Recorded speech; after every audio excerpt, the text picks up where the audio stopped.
Isang maganda at mapagpalang araw sa ating lahat mga ka-farmers, and welcome back po muli dito sa ating channel.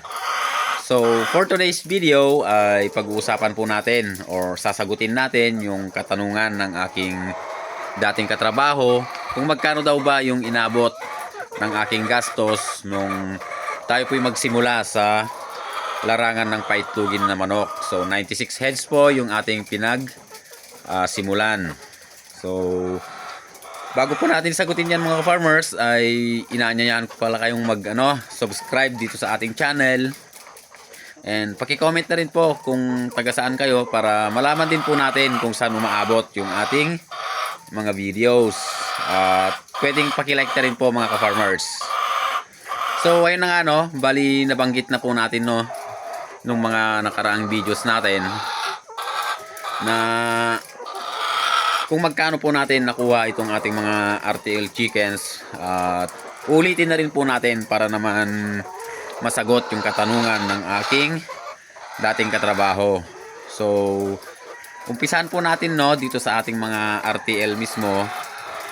Bali nabili po natin ito ng 445 per head.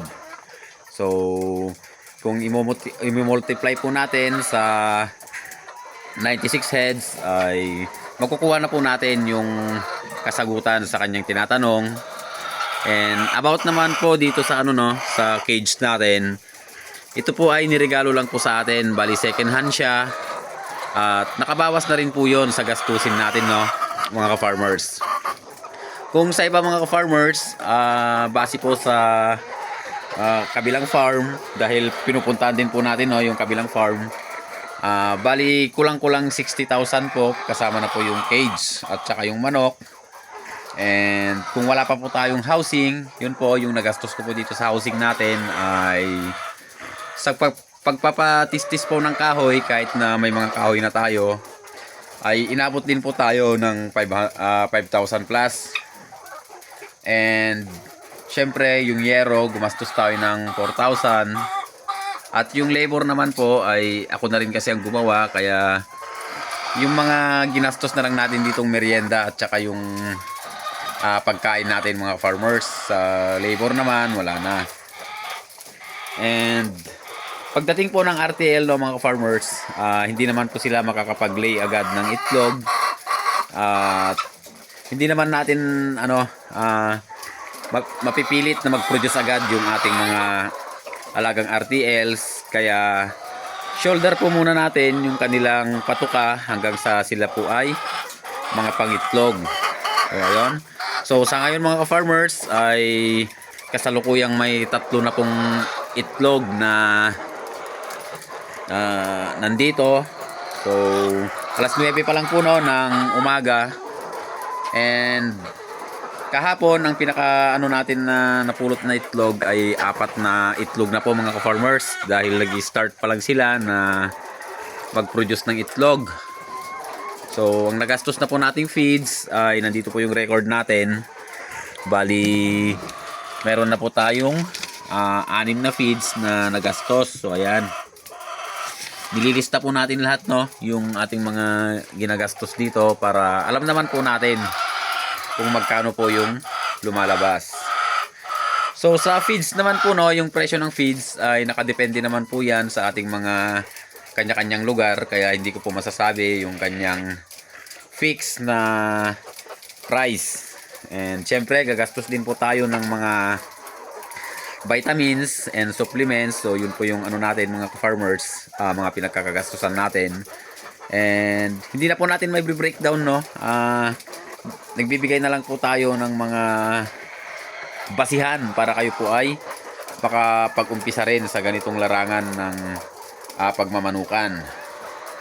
So ayun mga farmers, bali nag-start na nga pong mag-lay yung ating mga itlog, and expected po natin by the end of January ay medyo marami-rami na rin po siguro yung ating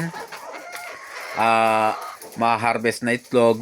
And pagdating po siguro ng February ay kaya na pong masustentuhan ng ating mga alagang manok yung kanilang patuka. So yung return of naman dito of investment ay hindi pa natin masasabi dahil first time pa lang naman natin mag-alaga ng ganitong manok.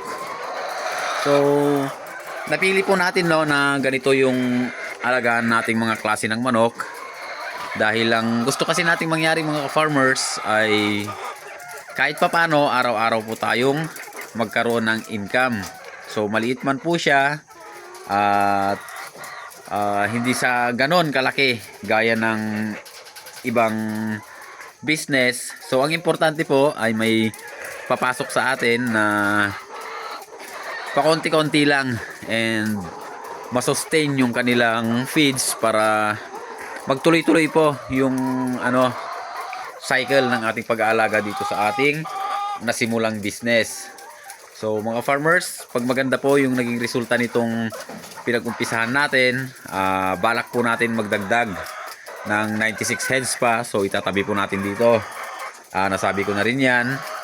And kaya po tayo nag-start no sa 96 heads lang dahil na rin po ito sa totoo lang, sabihin na po natin yung totoo, medyo may kamahalan po talaga yung pagbili ng mga ganitong klaseng manok.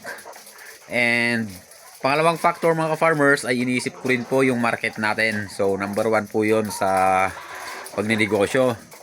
Hindi po tayo pwedeng kumuha ng sobrang napakarami na wala pa naman tayong market. Dahil kung hindi po natin may bibenta yung ating mga may produce mga farmers, kahit na marami ay wala pa rin pong silbi yung natin pag-aalaga. Kaya unahin po natin yung ating market. Isipin po natin kung mayroon po tayong pagbabagsakan or pagbibigyan. At kung maging okay na, tsaka po tayo magdadagdag ng magdadagdag. So sa ngayon mga farmers no, itong maproproduce nating itlog ng ating mga alagang manok ay direct po na dadalhin natin sa ating sariling tindahan para hindi na po tayo bumili ng itlog para may benta. And kung talagang maganda po yung magiging sistema ay magdadagdag na po tayo.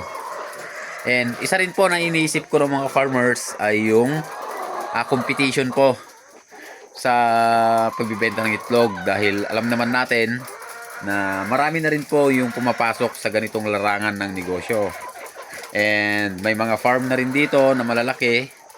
Hindi po natin kayang sabayan yung nila mga farmers. Production nila.